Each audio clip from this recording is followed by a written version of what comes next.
BFM Business, Good Morning Business, l'interview.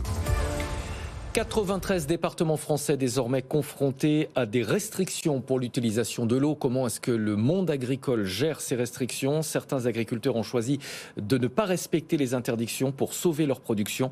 D'autres ont été contraints de vendre une partie de leur cheptel en raison de la sécheresse et du manque de fourrage. Situation extrêmement tendue. On va en parler avec Christiane Lambert, la présidente de la FNSEA. Bonjour, merci d'être en ligne avec nous. Question directe, est-ce que le monde agricole avait déjà connu une crise d'une telle ampleur? Non, jamais nous n'avions connu une crise d'une telle ampleur. Et d'ailleurs, les météorologues le disent. C'est pire qu'en 1976, où l'ensemble de la France n'était pas touché. C'est pire qu'en 2003, où il n'y avait pas eu une canicule aussi longue. Nous sommes à la 4e vague de canicule. Donc l'année 2022 est une année historiquement dramatique. Alors, il y a eu un hiver très sec, un printemps très chaud, un été chaud et des canicules qui durent. C'est la pire des choses pour les plantes qui sont à l'extérieur. Regardez vos fleurs, vos jardinières et vous comprendrez. Regardez les arbres à Paris, toutes les feuilles deviennent marron. C'est pareil pour l'agriculture. Tout dessèche parce que la conjonction manque d'eau, température élevée et puis sécheresse, c'est dramatique. Le blé a déjà été moissonné, mais est-ce que d'autres récoltes sont menacées? Je pense notamment au maïs et au tournesol. Les cultures qui ne sont pas encore récoltées, comme le maïs, le tournesol, les vendanges, les fruits, souffrent énormément et il y aura des pertes de rendement. Certains annoncent même moins 50 voire moins 60% de rendement sur certaines cultures. C'est aussi le cas des prairies. Les prairies, vous le voyez quand vous prenez le train ou la voiture, regardez donc sur les côtés, elles sont toutes jaunies, elles sont marron. Les vaches, les moutons n'ont plus rien du tout à manger, grattent la terre, abîment les prairies et donc il y aura des dégâts aussi dans le temps. Et les agriculteurs éleveurs aujourd'hui sont obligés de commencer leur stock d'hiver. Depuis 3 semaines, ils nourrissent leurs animaux dans les prés avec du foin, avec de l'ensilage qui était prévu pour cet hiver. Donc il y aura des problèmes de trésorerie pour nourrir toutes les bouches cet hiver. Et peut-être certains seront tentés de vendre des animaux faute de pouvoir acheter du fourrage. Vous pensez qu'il y a un risque de pénurie alimentaire l'hiver prochain ? Pénurie, je ne pense pas, mais déjà aujourd'hui, nous manquons de viande. C'est la raison pour laquelle le prix a augmenté. C'est ce qu'il faut expliquer aussi aux consommateurs. La production laitière baisse dans le monde. Elle a baissé en Océanie, qui est le principal bassin de production. Elle a baissé au premier semestre en France. Par contre, l'équation, je vous la pose tout net.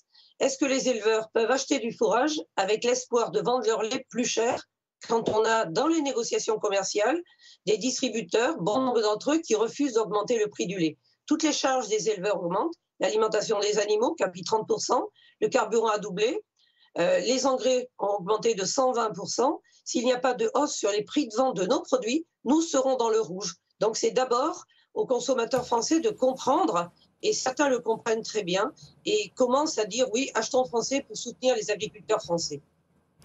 On parlera du rapport avec les distributeurs dans un instant. D'abord, l'utilisation de l'eau. Est-ce que vous comprenez toutes les restrictions qui ont été mises en place?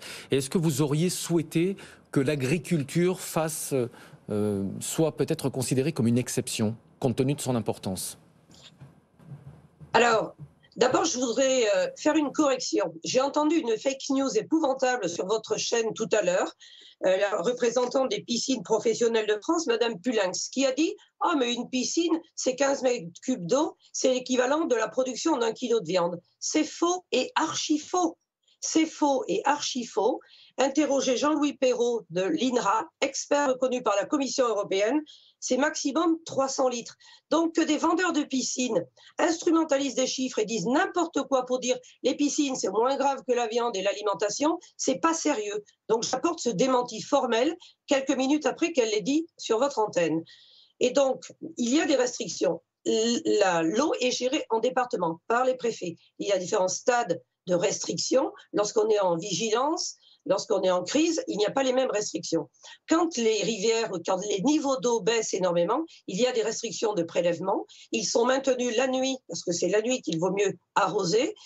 Et puis, après, ce sont les cultures spéciales, horticulture, pépinière, maraîchage, qui ne peuvent pas se passer d'un jour d'eau, qui sont prioritaires et qui bénéficient d'une dérogation. Donc, lorsqu'il n'y a pas d'eau, nous comprenons qu'il y ait des arrêtés d'interdiction. Par contre, il faut qu'il y ait concertation. Et visiblement, dans certains départements, je pense à la Charente-Maritime, à la Dordogne, où les agriculteurs s'insurgent aujourd'hui, Les choses ont été faites de façon autoritaire, sans en parler vraiment suffisamment. Et là, les agriculteurs ne comprennent pas que ce soit aussi brutal. Mais de vous à moi, est-ce que c'est pas plus important de se nourrir que de se baigner ou d'aller jouer au golf? Au moment où on parle de choix prioritaires, est-ce que se nourrir et protéger l'agriculture et l'alimentation pour qu'il y ait en quantité de production et donc des prix qui ne flamberont pas, c'est pas plus important que beaucoup d'autres choses? Soyons sérieux. Je vois des reportages aujourd'hui qui nous parlent de l'arrosage des fleurs. C'est important d'arroser les fleurs. J'en ai aussi dans mon jardin. Mais est-ce que c'est pas plus important de penser d'abord à l'alimentation? Je pense que l'hydrologue de l'INRAE, M. Vanek Andréassian, qui s'exprime sur beaucoup d'antennes en ce moment, dit qu'en France, nous avons été trop superficielle sur la gestion de l'eau. Depuis 30 ans, pas de réserve d'eau, nous n'avons pas anticipé, l'État n'a pas anticipé en n'accordant pas la possibilité de construire des réserves d'eau. Nous sommes un des pays qui a le moins d'irrigation, alors que nous sommes plus au sud que les Pays-Bas, l'Allemagne et la Hongrie, qui ont fait ces travaux d'anticipation bien avant nous. Du coup, j'imagine que vous comprenez les agriculteurs qui ont choisi de braver l'interdiction.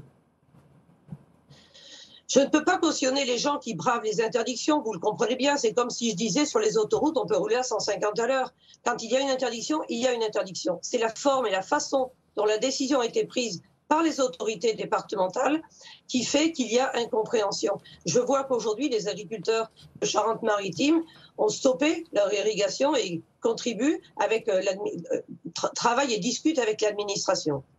Est-ce que l'agriculture doit se transformer, y compris dans la façon d'irriguer les cultures? On voyait encore il n'y a pas si longtemps des arrosages en pleine journée. On sait que une grosse partie de l'eau qui est utilisée dans ce type d'arrosage s'évapore et ne profite pas vraiment aux cultures. Alors, une grosse partie, qu'est-ce que c'est, monsieur? Là aussi, que disent les scientifiques? L'INRAE dit l'évaporation et l'évapotranspiration, lorsqu'on irrigue en pleine journée, c'est 3 à 6%. Donc, ce n'est pas une grande partie, c'est 3 à 6%. 3 à 6% quand même d'une quantité d'eau qui est considérable au départ. Oui, mais ces 6%, ce n'est pas 50% comme certains l'écrivent. Donc, c'est 6%. Nous sommes-nous adaptés? Oui, bien sûr. En 2019, la FNSEA a voté un rapport qui s'appelle « Faire du défi climatique une opportunité pour l'agriculture », dans lequel il y a une quarantaine d'engagements pour montrer ce que nous faisons déjà et ce que nous allons amplifier par rapport au changement climatique, en matière de carbone, en matière de captation des sols, en matière de pratiques agricoles, en matière aussi de prestations pour services environnementaux, c'est-à-dire l'entretien de la biodiversité, par exemple entretenir certains espaces pour pas qu'ils brûlent, comme ce qu'on voit en ce moment avec des incendies épouvantables dans les monts d'Arrée, en Gironde, dans le Var, ailleurs. Faute d'entretien, tout brûle. Donc c'est l'excès de protection de biodiversité. Certains directeurs de parcs interdisent même l'entretien mécanique de ces espaces. Il faudrait que tout soit entretenu à la main. Moralité, ça n'est pas fait. Et ça brûle. Et comme par hasard, le feu s'arrête là où les prairies sont pâturées. Ce qui veut dire qu'il faut conjuguer le maintien de l'environnement, de la biodiversité et l'entretien par la production agricole de ces espaces. Vous vous en souvenez aussi, dans l'Hérault, ce sont les vignes qui ont permis d'arrêter le feu qui courait dans les Cévennes. Donc je pense qu'il faut aborder les choses autrement, pas en termes d'opposition, mais en termes de compatibilité des activités, en pensant toujours que produire l'alimentation, c'est essentiel. Quand tous vos dossiers, quand tous vos journaux ouvrent sur le blé ukrainien qui enfin part par la mer Noire, ça veut dire que l'alimentation, c'est capital. La production que nous n'aurons pas en France à cause de cette sécheresse et faute d'irrigation, elle manquera aussi dans les rayons et ça sera des centimes en plus pour les consommateurs. Donc ça ne rend service à personne. Vous pensez qu'on va devoir faire évoluer le type de culture qu'on a en France pour s'adapter au changement climatique? Est-ce qu'on va pouvoir continuer à produire du maïs en France qui nécessite beaucoup d'eau?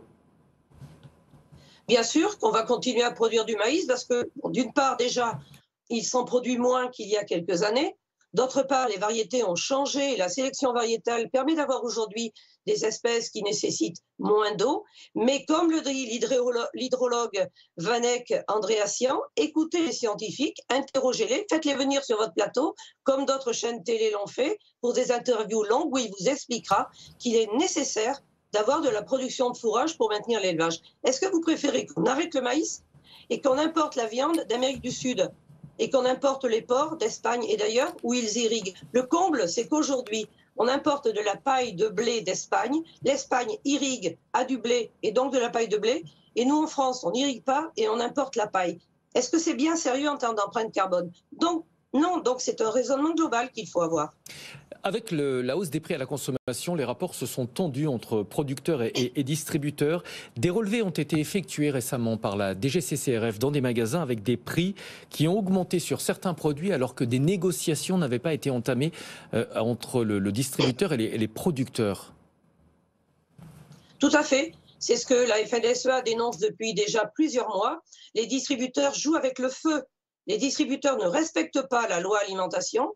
Ils voient que toutes les charges augmentent. Je vous ai donné les chiffres. Ils disent l'Ukraine a bon dos. Je suis celui qui vend le moins cher. Venez chez moi, j'ai des produits à moins de 1 euro. Ils cassent l'économie française. Ils cassent l'outil productif et l'industrie agroalimentaire et ils cassent l'agriculture française. J'entendais tout à l'heure sur RTL le patron de la BPI qui dit qu'il faut réindustrialiser la France. Nous avons perdu la production industrielle. Parce qu'on a pensé qu'on pouvait acheter tout moins cher en Chine. Les jouets, les vêtements, les chaussures, les composants électroniques, tout. Sauf qu'on est totalement démunis aujourd'hui. Eh bien, ne sacrifions pas l'agriculture pour des prix bas qui font plaisir sur l'instant, mais qui créent du chômage, de la perte d'activité et qui enlèvent de l'efficacité à notre pays. Donc moi, je défends l'agriculture française, l'industrie agroalimentaire française, et ça passe par des prix corrects et des distributeurs respectueux. Ce n'est pas le cas aujourd'hui pour tous. Mais vous pensez que les distributeurs ont des marges de manœuvre pour réduire leurs marges, justement ?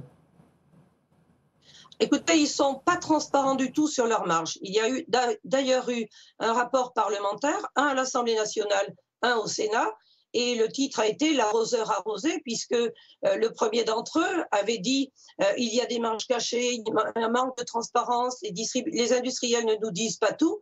Qu'ont dit les parlementaires? Ils ont dit non, il n'y a pas de marge cachée chez les industriels. Par contre, c'est très opaque chez les distributeurs. Et plusieurs d'entre eux se sont récemment fait alpaguer. J'ai plus d'exemples de distributeurs victimes d'amendes de la DGCCRF que d'industriels frappés par la DGCCRF.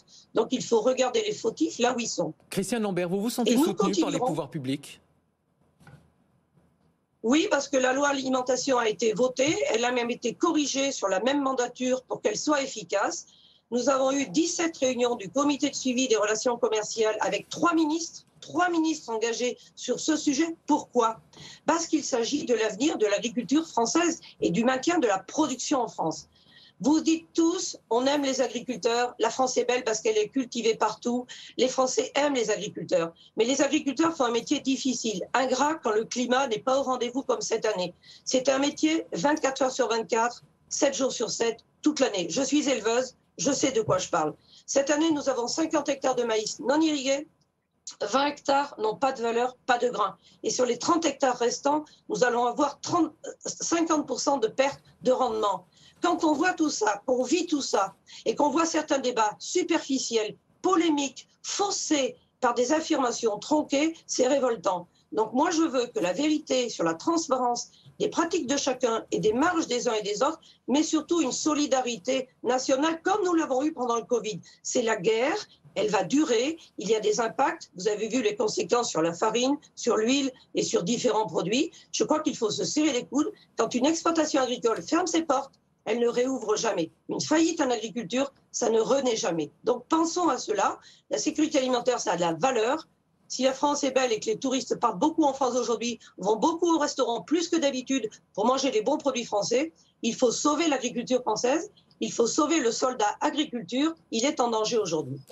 Merci beaucoup Christiane Lambert, présidente de la FNSEA, Fédération nationale des syndicats d'exploitants agricoles.